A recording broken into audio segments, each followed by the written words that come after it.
There are all different kinds of ways that you can sew, particularly with leather. You can have fancy tools, you can have very polished, finished look. That's not what we're doing today. Today I'm going to show you how you can sew quickly, how you can sew securely, and you can do it with minimal tools and in the wild. So stay tuned, I'll show you how to sew like a man. Alright, so what I have here that we're going to be working with today is 2 pieces of vegetable tan leather. Now, this is going to be thicker than a lot of the other things you're going to be working with, so if we can do it here, we can do it really with anything. This is handy for being able to repair a tent or clothing or a sail.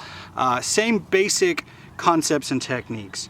So what I'm doing here is I have the smooth side of the leather, and I'm going to have those both on the outside. Now, something that comes in handy when you're sewing is finding a way to keep these from slipping. So if I'm in a controlled setting, usually I will use something like rubber cement, but out here, I'm going to use whatever it is that I can find. So what I have is I have some binder clips, and those are going to help me when I start puncturing this and making sure that everything lines up straight. So the first thing that I want to do is give myself a pattern for some even spacing. So what I'm going to do is I'm going to use a fork. Usually you have one in a mess kit or something like that, so it's a pretty easy way to kind of create a guide. And what you're going to do is you're going to create just kind of some places where you can see the holes. So they don't have to be very dark. You want them to be roughly the same place on the line, and you can tell, I mean, they're not super fancy, but they will kind of give you an idea of the spacing of where everything needs to be.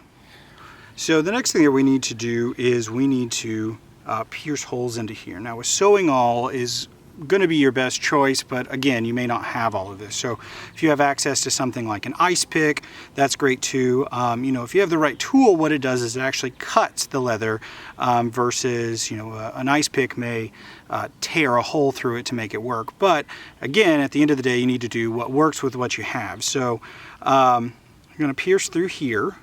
You're going to follow that pattern. So you want to pierce all the way through. You want to find your next hole.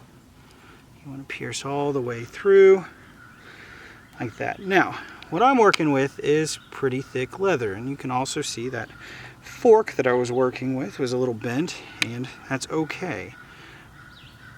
But once you get a handful of holes there, you flip it over, and you can see that they've come through, but not all the way. So I'm going to go on that same place, and I'm going to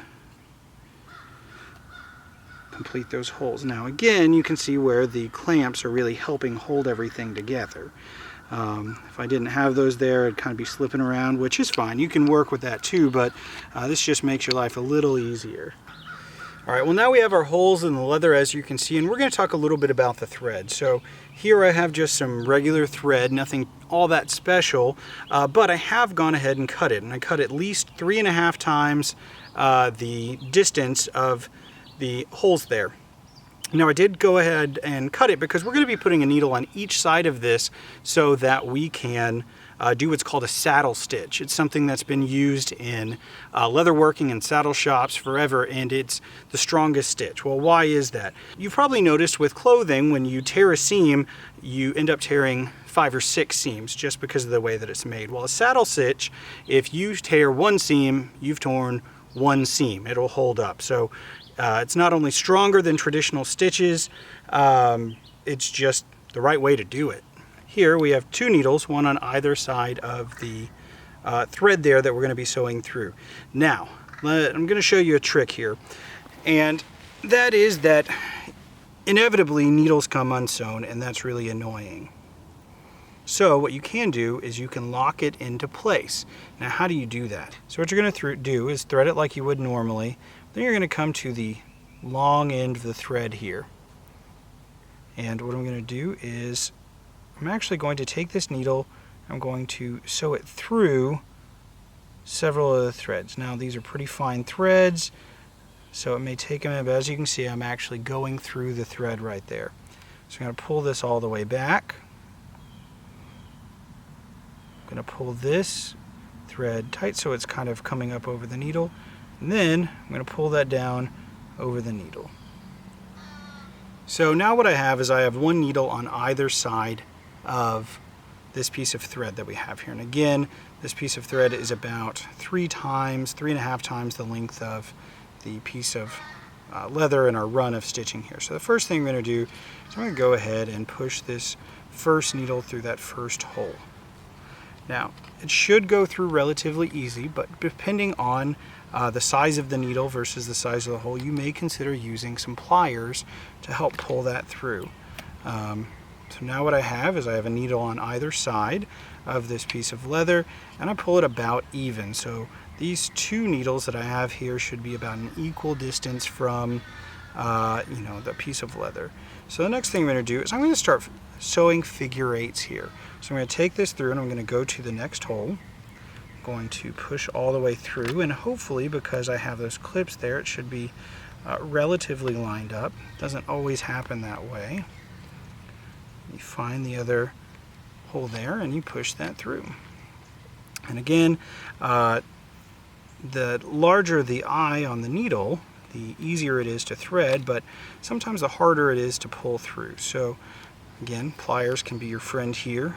So you sink that up, and then you take this other needle that I have here, and I'm going to push it through the opposite direction. So when I get done and pulling these two straight, what I've done here is I've kind of created a little loop there, and you pull that tight. So if you see there, I've just started here, going even on either side, and then again sewn from either side of the leather to create this saddle stitch. So just going to continue doing that all the way down. Stitch that right across with the saddle stitch and pulled it pretty firm each time. So this last hole I'm going to go through each way, and I'm going to show you guys how to finish it off. Now, something that you can do if you need to is if any of the holes are too small and the thread's not coming through or the needle's not fitting through, you can come back with your awl or your ice pick or whatever it is that you needed to use to make those holes and widen the hole a little bit. So take this last needle, I'm going to pull it all the way through, and I've almost completed this saddle stitch. I'm going to come back through this last time on this side, and you may find that it's a little bit more difficult to get it through because these are already relatively small holes, and we filled them with thread twice, so getting the needle through can be a little bit difficult. So we're going to go ahead and pull that tight, and then if you can, do one more. It's usually good to do double stitch at least twice.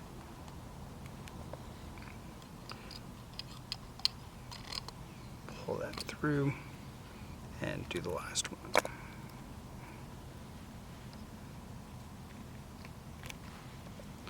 So now that you have gone back and stitched back twice, you can pull that tight and you can go ahead and cut your thread.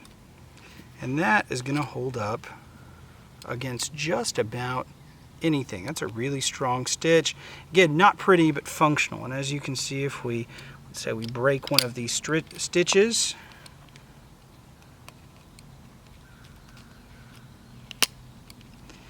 well, typically you'd be able to unthread that and everything would come apart. Well, this, you just kind of pull on it and the rest of it stays strong because of that type of stitch. So pretty easy to do, pretty quick, and something that you can do without a whole lot of expertise that is very functional. So hopefully this has been pretty straightforward and you can use this information and retain it for when it comes up that inevitably you need to sew, but now you can sew like a man.